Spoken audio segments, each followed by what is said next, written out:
নমস্কার বন্ধুরা, এই ভিডিওর মাধ্যমে অত্যন্ত গুরুত্বপূর্ণ বিষয় নিয়ে আলোচনা করব।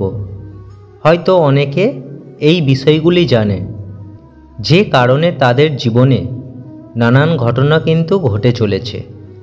অনেকে এই বিষয় জানার পর তারা তাদের জীবন পদ্ধতি অনেক অংশে বদলে দিয়েছে। তাই ভিডিওটি সম্পূর্ণ মনোযোগ সহকারে দেখুন। আশা করি এই ভিডিও থেকে অনেক কিছু জানতে পারবেন। বিভিন্ন শাস্ত্র, বিভিন্ন ধর্মে এই বিষয়টি স্বীকৃতি দেওয়া হয়েছে। কোনো মানুষের ঘুম যদি ভোর 3টে থেকে 5টার মধ্যে যদি ভাঙে, এই বিষয়টি সেই ব্যক্তিকে তীব্র সংকেত দিচ্ছে। এই ধরনের ঘটনা যদি কোনো মানুষের মধ্যে ঘটতে থাকে, আজ এই ভিডিওর মাধ্যমে আমি ব্যাখ্যা করব।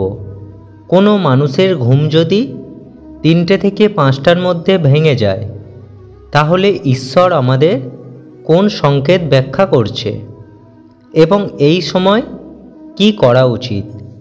চলুন বিস্তারিত আলোচনায় প্রবেশ করা যাক।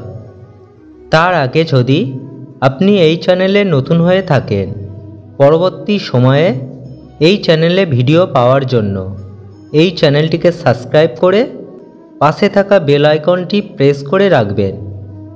বন্ধুরা, অনেক সময় দেখা যায় যে আমরা গভীর নিদ্রা অবস্থায় থেকে হঠাৎ করে আমাদের ঘুম ভেঙে যায়। এমনটা কোনো না কোনো সময় আপনার সঙ্গে হয়েছে। আমরা অনেকে এই বিষয়টিকে গুরুত্ব দিই না, এটাকে স্বাভাবিক ভেবে আবারও আমরা ঘুমিয়ে পড়ি। কিন্তু এই বিষয়টি যদি আপনার ক্ষেত্রে মাঝে মধ্যে হয়ে থাকে, যদি হঠাৎ করে হয়ে থাকে, তাহলে আপনার ক্ষেত্রে স্বাভাবিক নয়। কারণ এমনটা হওয়াটা আমাদের অনেক কিছু সংকেত দেয়। আর একটা কথা, আমরা প্রত্যেকে জানি কোনো কিছু কিন্তু বিনা কারণে হয় না। প্রত্যেকটা জিনিসের পেছনে কোনো না কোনো কারণ অবশ্যই থাকে। এমনকি আপনি ঘুমানোর মধ্যে যে স্বপ্ন দেখি, সেই স্বপ্নের পেছনে রয়েছে কোনো না কোনো কারণ। তাই ভোর 3টে থেকে 5টার মধ্যে যদি হঠাৎ করে আপনার ঘুম ভেঙে যায় এবং এই বিষয়টি যদি প্রত্যেক সময় হতে থাকে, তাহলে জেনে রাখুন কোনো একটা সংকেত দিচ্ছে ঈশ্বর। বিভিন্ন ধর্মে, প্রাচীন ধর্ম অনুযায়ী ভোরবেলার সময়কালকে বলা হয় ব্রহ্ম মুহূর্ত। ভোর 3টে থেকে 5টার মধ্যকে বলা হয়। এই সময়ে প্রকৃতিতে একটা পরিবর্তন ঘটে। আপনার বিশ্বাস না হলে কোনো একদিন ভোরে উঠে বাইরের দিকে ভালো করে তাকিয়ে দেখবেন, তাহলে আপনার কাছে অনেক কিছু স্পর্শ হয়ে যাবেন। আর এই যে প্রকৃতির পরিবর্তন, এই পরিবর্তন আমাদের জীবনে ক্ষেত্রে একটা বড় প্রভাব ফেলে। আমাদের জীবন সুন্দরভাবে গড়ে তোলার ক্ষেত্রে মুখ্য ভূমিকা নেয় এই সময়কাল। বিভিন্ন শাস্ত্রগ্রন্থে এই বিষয়কে পরিষ্কার করে বলা হয়েছে। কোনো সময়কালের মধ্যে যে সমস্ত প্রার্থনা করে, তার অধিকাংশ তার জীবনে পূর্ণ করতে সক্ষম হয়।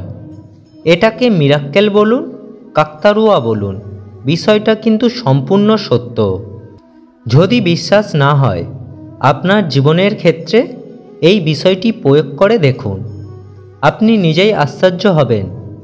আপনি লক্ষ্য করে দেখবেন, তা সে হিন্দু হোক, মুসলিম হোক বা খ্রিস্টান, সমস্ত ধর্মের ক্ষেত্রে প্রার্থনা এই সময়কালের মধ্যে করা হয়ে থাকে।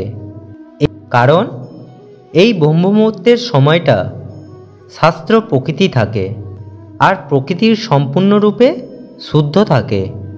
ফলে এই সময় কোনো ব্যক্তি যদি প্রতিনিয়ত ঘুম থেকে ওঠেন, তিনি সকল প্রকার মানসিক চাপ থেকে মুক্তি পান।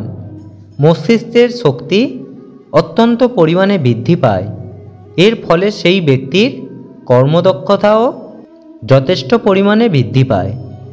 এই সময় মানুষ ঈশ্বরের সঙ্গে সবচেয়ে বেশি সংযোগ স্থাপন করতে পারে, যে কারণে যে ঈশ্বরের কাছে সে ইচ্ছা প্রকাশ করা হয়, আর মনের সকল ইচ্ছা ঈশ্বরের কৃপায় সব কিছু প্রাপ্তি হয়। এবার আমরা জানব এই সময় যদি আমাদের ঘুম ভাঙে আমাদের সেক্ষেত্রে কি করা উচিত। ভোর 3টে থেকে 5টার মধ্যে যদি ঘুম ভাঙে তাহলে সেক্ষেত্রে আবার ঘুমিয়ে পড়া কখনো উচিত নয়। এক্ষেত্রে চোখে মুখে জল দিয়ে আপনাকে প্রথমে অবশ্যই কিছুক্ষণ নীরবতা পালন করতে হবে এবং সেই সময় পরম শক্তিমান যাকে আপনি সবচেয়ে বেশি বিশ্বাস করেন সেই ঈশ্বরের কাছে আপনার মনের প্রার্থনা নিবেদন করুন।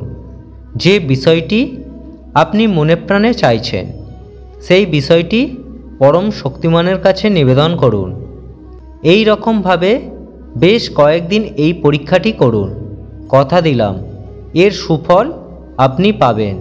সুতরাং ভোর 3টে থেকে 5টার মধ্যে মাঝে মধ্যে যদি ঘুম ভেঙে যায় তাহলে আপনি নিশ্চিত হয়ে যান ঈশ্বর আপনাকে সংকেত দিচ্ছে আপনার জীবন সুখ ও স্বাচ্ছন্দ্যে ভরিয়ে তোলার জন্য, জীবনে পরিবর্তন আনার জন্য ঈশ্বর আপনাকে সুযোগ দিচ্ছে আপনার সমস্ত কিছু সমস্যা নিবারণ করতে এবং সকল মনস্কামনা পূরণ করতে।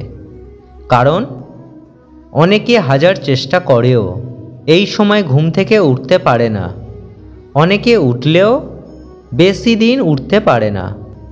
ফলে এই সুযোগকে আপনি হাতছাড়া করবেন না। তাই চেষ্টা করুন এই সময়কে কাজে লাগাতে। টানা 21 দিন যদি এই কাজটি করতে পারেন তাহলে আপনার জীবনে একটা পরিবর্তন দেখতে পাবেন, আপনি নিজেই জানতে পারবেন।